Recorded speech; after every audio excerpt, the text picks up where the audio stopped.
देश भर में कल से श्राद्ध शुरू हो गए हैं और श्राद्ध पर पूजा कैसे करनी चाहिए और क्या कुछ नहीं करना चाहिए, ये बड़ा इंपॉर्टेंट होता है। श्राद्ध को लेकर अक्सर कहा जाता है कि इन दिनों में कोई भी खरीदारी नहीं करनी चाहिए, नया घर नहीं खरीदना चाहिए, नई गाड़ी नहीं खरीदनी चाहिए, यहाँ तक कि कोई भी नया काम नहीं करना चाहिए। चाहे वस्त्र खरीदने हो, उसमें भी आपको श्राद्ध में नए वस्त्र नहीं खरीदने चाहिए, क्योंकि 16 दिन का श्राद्ध अपने पुत्रों के प्रति, पूर्वजों के प्रति निमित्त पिंडदान होता है और इस दिन अपने पुत्रों को याद करने के दिन होते हैं। जाहिर है 16 दिन बड़े महत्वपूर्ण होते हैं अपने पितरों के प्रति। उस दिन अपने पितरों के लिए पूजा अर्चना करनी चाहिए, उनको याद करना चाहिए और जिस दिन उनका श्राद्ध होता है उस दिन उनके लिए पूजा अर्चना जरूर करनी चाहिए। इन तमाम मुद्दों पर बातचीत करेंगे राष्ट्रपति अवार्ड से सम्मानित पंडित प्रेम शर्मा जी। प्रेम शर्मा जी, आपका स्वागत है न्यूज 18 पर।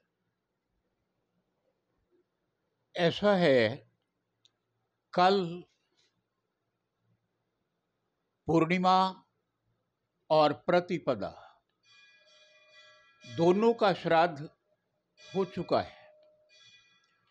वैसे तो श्राद्ध पक्ष प्रतिपदा से मानते हैं, लेकिन ऐसा है बहुत से लोग ऐसे हैं जिनके जीवन का अंत पूर्णिमा के दिन हुआ। ऐसे में उनका पूर्णिमा को वो श्राद्ध किया जाता है। ये भाद्रपद शुक्ल पक्ष की पूर्णिमा होती है।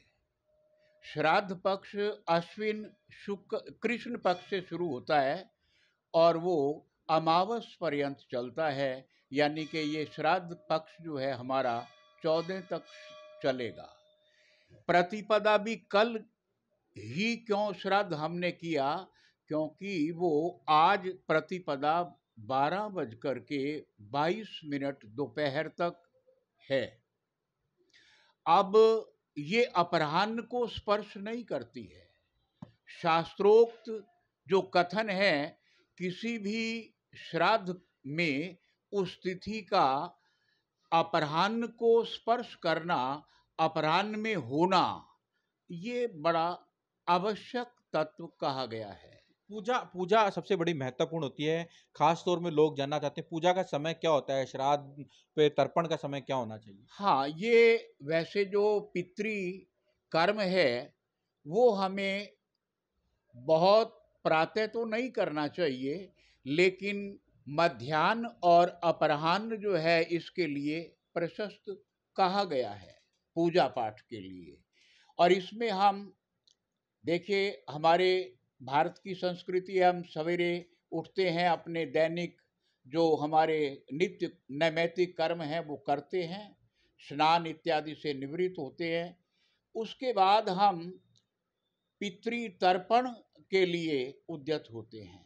पितृतर्पण इसलिए करते हैं कि वो जिसका श्राद्ध है उनका तो तर्पण होगा ही, लेकिन अन्य जो हमारे परिवार में उस 3 पीढ़ियों में या उससे भी आगे की पीढ़ियों में जहाँ तक हम जा सकते हैं, जहाँ तक हमें पता है या ना भी पता हो तो अमुक नाम से उनके लिए तर्पण करते हैं। और ये तर्पण प्रत्येक दिन ही करना चाहिए, मैं तो ये समझता हूँ श्राद्ध पक्ष में, क्योंकि हमें भगवान सब कुछ दे सकते हैं, लेकिन उन सुखों का उपभोग तो हमें केवल और केवल हमारे पितर ही कराते हैं, हमारे पूर्वज ही कराते हैं। अन्यथा हम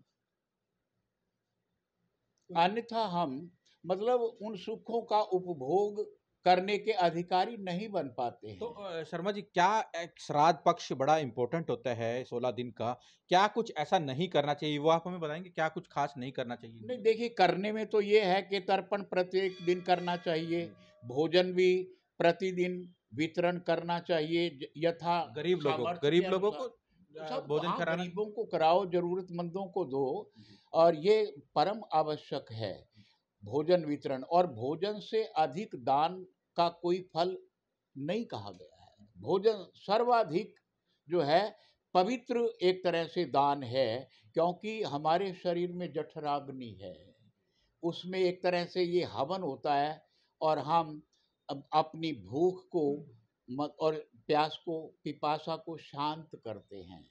तो ये वितरण भी होना चाहिए। पूर्वजों का हमें विशेष रूप से, और इन दिनों में ये निषेध कहा गया है कि हम कोई चीज़ वगैरह जो ऐसी है, जैसे कोई मकान है, कोई दुकान है, उसका मुहूर्त है, उसकी खरीदो फरोख्त है, इन दिनों में कोशिश करनी चाहिए कि इससे बचाव रहे। क्या कारण क्या मानते हैं इसका? क्यों नहीं कारण करना ये चाहिए? क्योंकि है कि पूरा ये दिन साल के 365 दिन होते हैं। देखिए, देने वाला तो ईश्वर है, उन सुखों का उपभोग कराने वाले पितर हैं। मैं पहले बोल चुका हूँ ये बात। तो ऐसी स्थिति में हम मतलब केवल उसको ले तो लिया हमने, लेकिन उसके सुखों के उपभोग की जो एक कल्पना है या विचार है, उसकी पुष्टि नहीं होती ना। मतलब उनसे सुख प्राप्ति, हम मकान लेते हैं तो उसमें सुख से रहेंगे, सुख से हम मतलब वाहन इत्यादि चलाएंगे।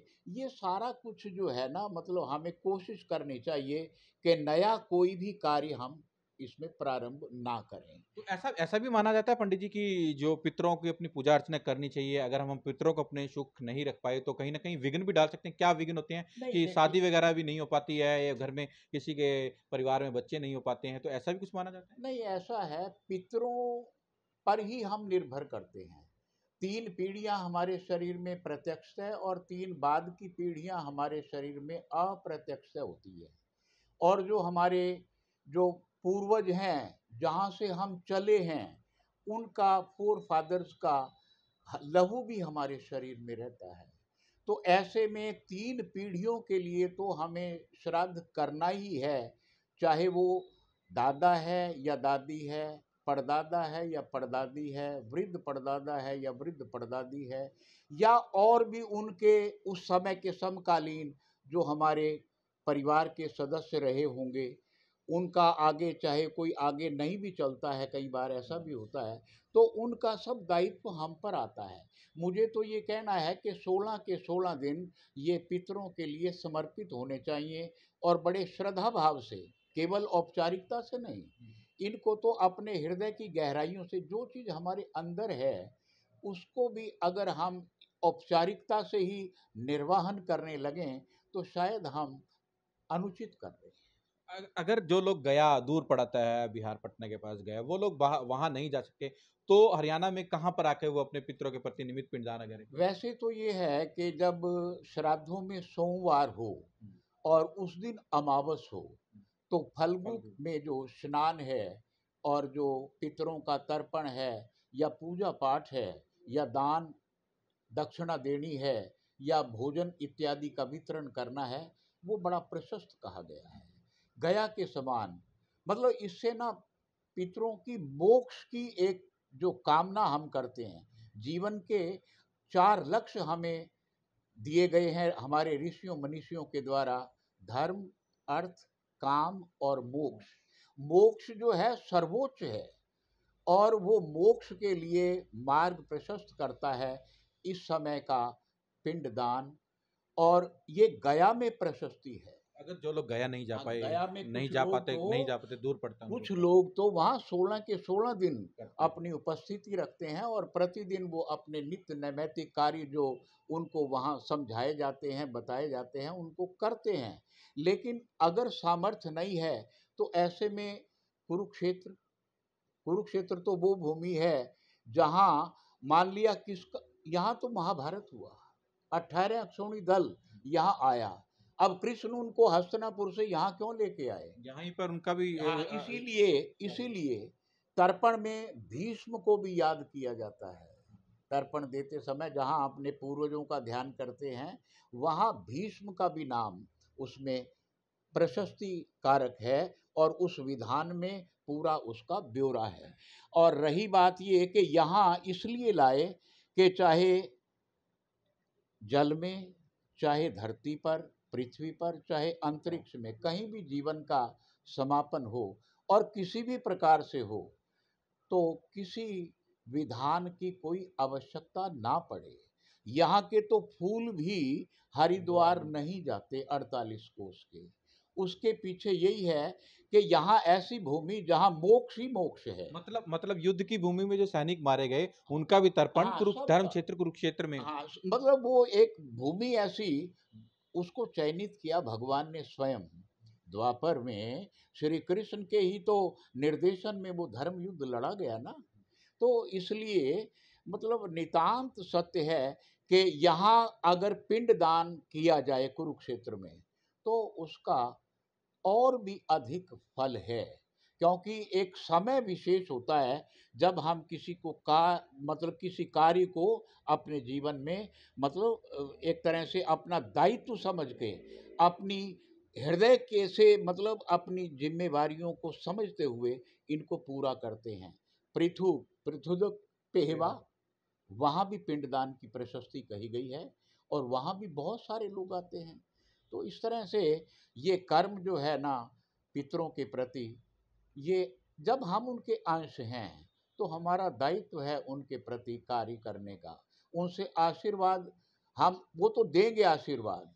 पितर जो है आप देखिए माता पिता या दादा दादी अपने बच्चों से किस तरह से मतलब एक समर्पित भाव से प्रेम करते हैं, लेकिन आज की परिस्थिति में बच्चों का जो रुझान रुख है वो बदल गया है।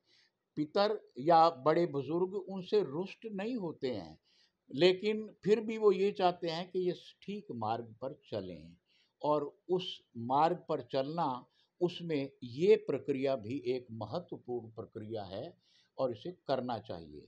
जहाँ तक है 10 तारीख को कोई श्राद्ध नहीं है, उसका एकमात्र कारण है कि अपराह्न व्यापिनी ना एकादशी है ना फिर उसमें द्वादशी है, जितनी मात्रा में हमारे शास्त्रों में उसको अपराह्न काल को दर्शाया गया है। तो ऐसी स्थिति में उस दिन कोई भी श्राद्ध नहीं होगा, लेकिन तर्पण इत्यादि में वो क्योंकि वैसे मघा श्राद्ध का भी उसमें उल्लेख आता है, लेकिन वो तर्पण इत्यादि कर हाँ सकते हैं। पितरों के प्रति वो उस तरह से नहीं होगा। तो उस दिन पूजा अर्चना वगैरह को जो पूजा पितर जो अर्चना लोग अपने करनी उस चाहिए, दिन श्राद्ध श्राद्ध पक्ष करते चल हैं, रहा उस है। दिन नहीं करें। नहीं करनी चाहिए क्योंकि वो श्राद्ध पक्ष चल रहा है। पक्ष का मतलब है 15-16 दिन का जो वो एक अंतराल का समय है, वो सारा प्रशस्त कहा गया है। मेरा सवाल ये है पंडित जी कि 10 तारीख का आप कह रहे हैं जिस दिन श्राद्ध नहीं है, ऐसा कई बार ऐसे ऐसा आपके शास्त्रों में है, इसमें जो पंचांग है उसके अंदर है, अगर किसी का 10 तारीख को श्राद्ध पड़ता है किसी 10 बुजुर्ग का, तारीख से तो नहीं होता ना श्राद्ध। नहीं कि कई बार होता है किसी का तीसरा श्राद्ध पे पूजा कर रहा है, कोई हाँ, तो चौथे अब श्राद्ध पे उस पूजा कर दिन रहा जो है, है ना तो 10 एकाद तारीख को वो श्राद्ध पे पूजा अर्चना करें अपने पितरों के प्रति या ना करें। नहीं, पितरों के प्रति तो श्रद्धा रखनी ही चाहिए, हमें तर्पण इत्यादि करना चाहिए, लेकिन हम ब्राह्मण को बुलाते हैं, उनको मतलब भोजन है हर कराते हैं, प्रकार दान से दक्षिणा करते हैं। संतुष्ट करते हैं, भोजन इत्यादि देते हैं, दक्षिणा देते हैं। लेकिन इसमें जो है ना आप वो एकादशी है या द्वादशी, उसमें दोनों ही नहीं है उसमें, क्योंकि अपराह्न को स्पर्श नहीं मान लिया कर रही या करती हैं तो इतना की करती हैं जिसका शास्त्र में निषेध कहा गया है। इसलिए वो श्राद्ध पहले दिन ही प्रशस्त कहा गया है, क्योंकि पहले दिन वहाँ वो तिथि अपराह्न को पूरी तरह से स्पर्श कर रही होगी। ये थे पंडित प्रेम शर्मा जी जिन्होंने श्राद्ध को लेकर बताया कि किस तरह से पूजा अर्चनी करना चाहिए और किस तरह से अपने पितरों के प्रति निमित्त पिंडदान करना चाहिए। जो लोग गया नहीं जा सकते उनको धर्मक्षेत्र कुरुक्षेत्र में आना चाहिए और अपने पितरों के प्रति निमित्त पिंडदान करना चाहिए, क्योंकि यही वो धरा है जिस धरा पर भगवान श्री कृष्ण के अर्जुन से भगवान श्री कृष्ण के मुखारविंद से दिया गया संदेश आज भी गूंज रहा है कि कर्म करो फल की इच्छा न रखो। अशोक यादव, न्यूज 18 कुरुक्षेत्र। इसमें